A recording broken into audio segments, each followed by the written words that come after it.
regards to your training, was there anything different that you did leading up to the Olympia contest? I know that was a few weeks.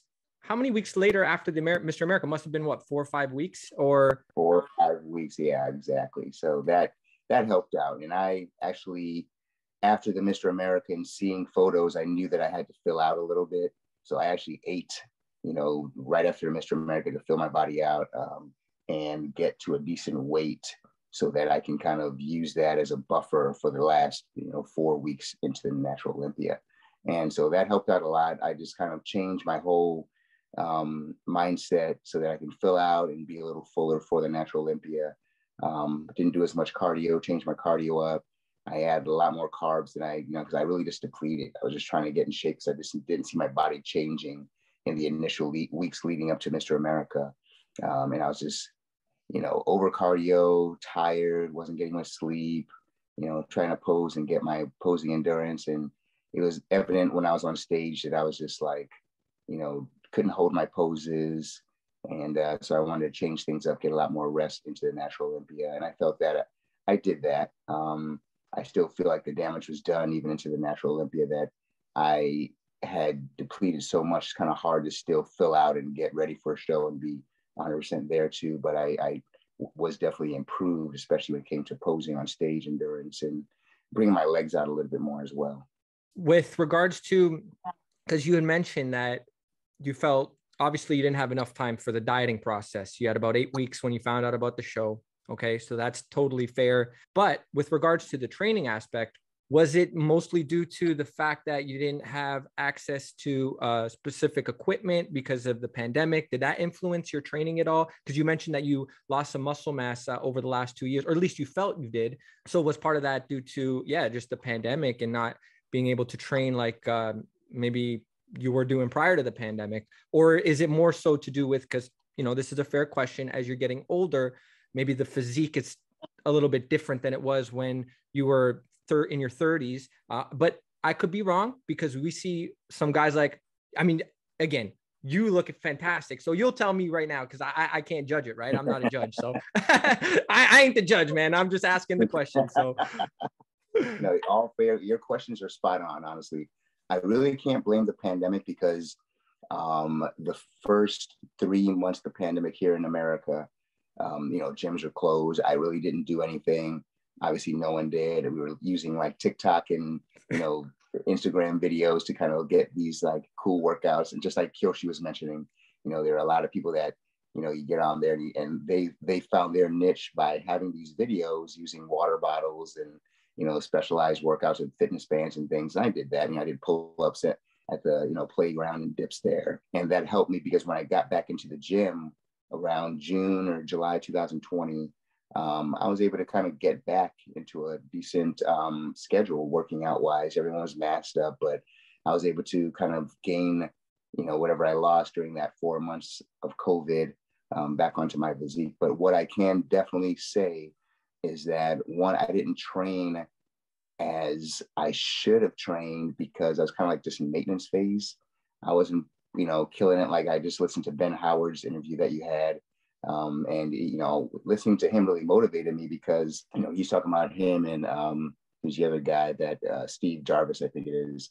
Oh, Mitch Jarvis? Oh, Mitch Jarvis. Yeah. Yes. Yeah. How they have their deadlift competitions, back and forth and, squat and everything else. And I just don't do that because of the fact that, just like Kyoshi was saying, as we're older, I do have injuries. I have lower back injuries. And so as soon as I would do deadlifts and I started getting heavier with it, or even squats, I would really, jack my back up. So I just kind of stayed away from those. And I think I really need to get back into those. I've got to find a variation so that I get that, lower back thickness, overall density that I used to have when I was younger. I was just basically doing more machines, I was doing avoiding squats, just doing more leg press.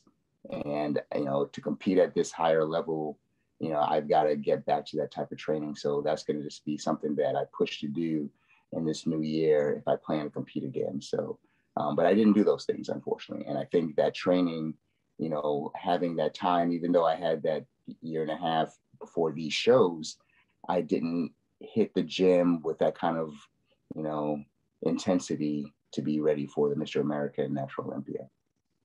I hear you. I hear you. No, that's very interesting, because the first thing that comes to mind is with regards to, because you mentioned, the fact that that Ben Howard interview really hyped you up, because it did the same thing for me. It had me questioning, like, maybe I could be training with a little bit more intensity. Maybe the exercise selection, the things that I'm avoiding, is it because, I'm more so fearful of potential risk of injury? But it's interesting because at your level, with where you're competing, you want to think longevity, you want to be healthy, you want to make sure your joints, are doing well, the tissues, you're not going to risk injury. But then it's like, but I also want to compete and be a champ, right? So it's kind of like that fine line, right? And but to ask a fair question with regards to the frequency of your training, were you training upwards of 5-6 days a week, like how you previously, because I've read a lot of your stuff, right? So I know that you were doing like the, chest one day, back the next day, that 5-day kind of split, and then you kind of take weekends off. Were you still doing that, but just the intensity was just not the same? So that's why maybe, okay. And for those, he's nodding his head. So yeah, I'll let you take the mic though. Maybe you can elaborate a little bit, but.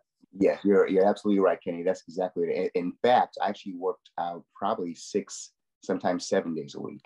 Just less. Yeah, because I felt like, and to be fair, I would work out, and because I'm, more of an experienced, obviously, trainer or lifter, yep. I wasn't really getting super sore, and that's the thing that Ben mentioned. Like, he'll kill himself in there. He's got to throw up, where he's living out of the gym, which is what I used to do. I used to do the same type of training he did, maybe 4 days a week, where I just, when I do squats, I couldn't walk for 3 days. When I did deadlifts, my back was tight.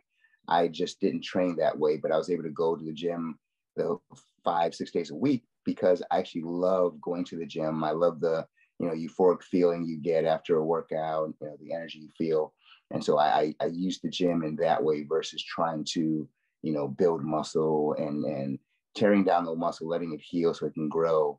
I was just trying to maintain. And so, good for health, good for maintenance, good for, life longevity. But when it comes to getting to the level of where these guys at, the competitors I competed against at the Mr. America and definitely at the Natural Olympia, I need to get back into that same type of intense routines that Ben Howard mentioned in his interview with you. And, I think I can do that. I would like to take less time, being in the gym every day and have that time to spend with family. He made some really good points that I took to heart, where I can maybe just go to the gym 4 days a week and use a couple of those days to really crush some deadlifts and let my body heal up and grow, and I just think I lost that muscle mass because I wasn't, putting that extra weight, trying to, incrementally make gains with my lifts. I just kind of stayed with whatever was comfortable, but I made sure I had the intensity and the volume, I should say. I had the volume, I just didn't have the intensity.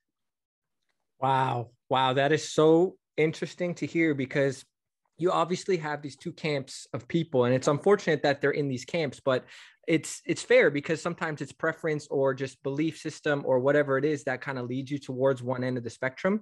But to hear your, I guess, experience with doing 6-7 days training, but not maybe focusing on the things that you need to do in order to progress from a muscular standpoint, and maybe got a little bit comfortable and, you wanted to stay healthy, and that euphoric feeling, like you mentioned, that, I've been there myself, where it's like, but now I'm not maybe making the progress I otherwise could be, actually training less frequently, maybe not being in the gym as much. So where can I get that balance between going into the gym 3-4 days a week and making that progress, but still getting that frequency, and where it's not like to an extreme, like maybe what Mike Menser, I don't know if you know the preach, train once every 5 to 7 days and completely destroy yourself. And it's like, wait, that's not probably ideal for most bodybuilders, right? So correct. Yeah.